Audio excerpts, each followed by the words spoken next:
Hey everyone, Sunila proud पहाड़ी lifestyle में आप सभी का स्वागत है। सो फ्रेंड्स, आजकल मॉनसून का मौसम चल रहा है और जो बारिशें बहुत हो रही है। लेकिन जो हमारा ये इलाका है ना, यहाँ ना फिले बहुत होती है। फिले यानी कि घोंगे। तो चाहे बारिश हो चाहे बारिश ना हो, फिर भी हमें सुबह सुबह खेत में आना ही पड़ता है, क्योंकि हमने बीजी है राजमा, और राजमा में ना फिले आ जाती है और फिले खा लेती है, तो उनको उठाना होता है। तो ये एक मतलब पहले से ही हम ऐसा करते आए हैं। अगर हमने अपनी राजमा को बचाना है तो हमें वो फिलों वाला काम करना पड़ता है। तो मैंने भी अभी वही काम किया। तो मैं दिखाती हूँ आपको ना कि हमारे पहाड़ों में फिले किस तरह से होती है और जो किस अनाज का ना सर्वनाश कर देती है। तो ये देखिए, ये इस तरह से फिले होती है। और यहाँ पे ना आलू मैंने बीजे हैं, तो आलू के बीच राजमा बीजी है। तो ये कुछ कुछ उसने खाए हैं और कुछ तो ना बिल्कुल यहाँ से खा रखे हैं। और ये वाला पोर्शन ये देखिए, ये भी खाए हुए हैं इन्होंने, ये खाए हुए हैं। तो मुझे फिर से अभी ये राजमा बीजनी पड़ेगी यहाँ पे। तो एक्चुअली वैसे तो हमने इसके लिए दवाइयाँ भी डाली हैं, लेकिन फिर ज़्यादा क्या करना है दवाई डाल के, फिर बेचारी मर जाती है। तो इसलिए मैं क्या करती हूँ, मैंने ग्लव्स लगा के रखे हैं, तो इनको उठा के ना कहीं ऐसी जगह में डाल देती हूँ जहाँ पे अनाज ना हो। तो ये जो फिले वाला काम है, ये फिले वाला काम मैंने कर दिया है। तो अभी जो हमारे पहाड़ों में आजकल मेन काम होता है ना मॉनसून में, तो वैसे सेबों की जुगाली करना भी होता है, क्योंकि तोते आते हैं। तो का करके तोते को भगाना पड़ता है। तो जो हमारा काम है तो वो है, ये देखिए हमारे पीछे खुबानी। तो इसको हमें उठाना पड़ता है और फिर इसको उठा के ना फिर इनको मोड़ी में डालते हैं और इसका तेल भी निकालते हैं। तो मेरे हस्बैंड वहाँ पे ना खमानी को उठा रहे हैं। तो मैंने तो वो फिलो वाला काम किया, उसमें जो फिले को उठाई और कहीं कहीं पे ना दवाई भी डाल दी मैंने।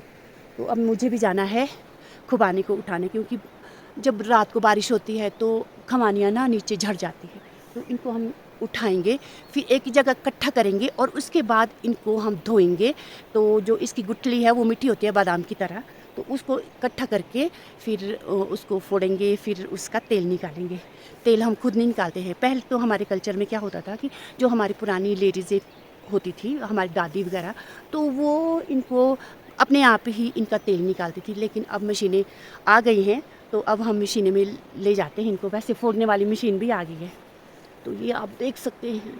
वैसे जो हमारे पहाड़ी लोग हैं ना, उनको तो पता है और वो भी उठा रहे होंगे। और हमारे पहाड़ों में ना इस तरह की चुल्ली भी होती है।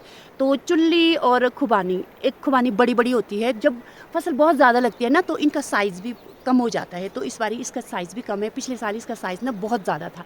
तो ये चुल्ली इतनी होती है, ये इस बारी चुल्ली के बराबर इसका साइज़ है।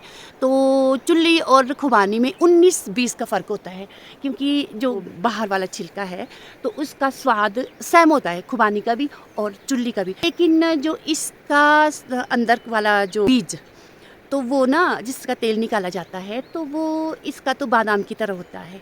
लेकिन जो चुल्ली का होता है वो कड़वा होता है। लेकिन चुल्ली का तेल इसके तेल के मुकाबले काफ़ी पौष्टिक भी होता है और उससे ना खुशबू भी आती है, चुल्ली की खुशबू, जो कि बहुत अच्छी लगती है।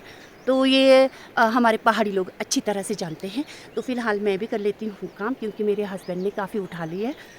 और सेब के ना इस बारी ये देखो, सेब के क्या बुरे हाल है। हमारे तो ओला बहुत ज़्यादा आया। खाने के लिए ना बहुत मीठी आई है और गुठली आई है हमारी काम।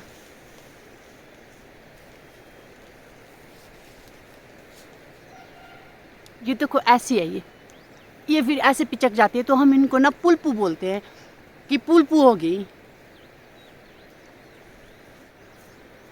चलो अब उठाते हैं। और मौसम भी अब खुल चुका है थोड़ा थोड़ा। टा टा टा। और तोते भी आने लगे अब तो, तोते की आवाज़। और मेरे हस्बैंड वहाँ ऊपर चढ़े हैं पेड़ में। गाँव ले ओला चढ़ाई ते ले ओला ये ओला होगा। ये देखो बारिश हो रही है। इधर अरे जो जो जो जो शांत हो जाएगी जो इधर।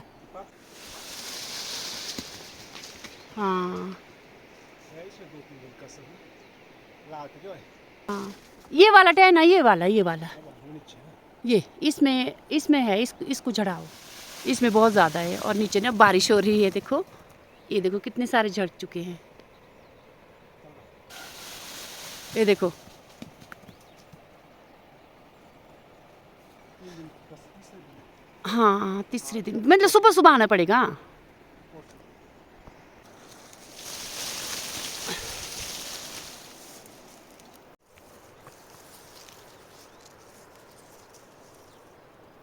फ्रेंड्स यहाँ पे मैं और मेरे हस्बैंड उठा रहे हैं खुबानी को। सुबह का टाइम है, वैसे मैंने ब्रेकफास्ट भी बना के रखा था। तो अभी धूप लगी है, क्योंकि फ्रेंड्स सुबह के टाइम धूप हल्की होती है और बाद में धूप काफ़ी ज़्यादा आ जाती है, और जिसके कारण काम नहीं किया जाता है।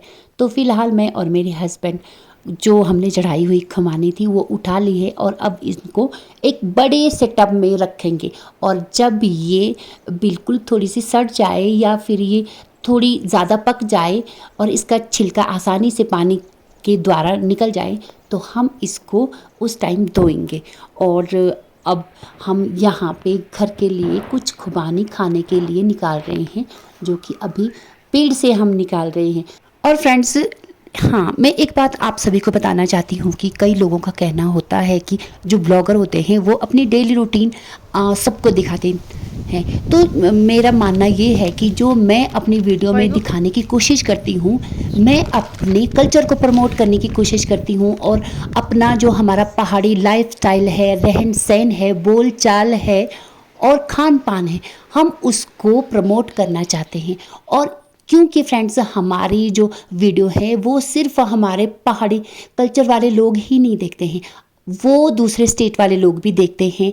और तो उनको हम ये दिखाना चाहते हैं कि पहाड़ों में रहन सहन किस तरह से होता है, वहाँ खान पान कैसा होता है, बोलचाल कैसी होती है और वेशभूषा कैसी होती है।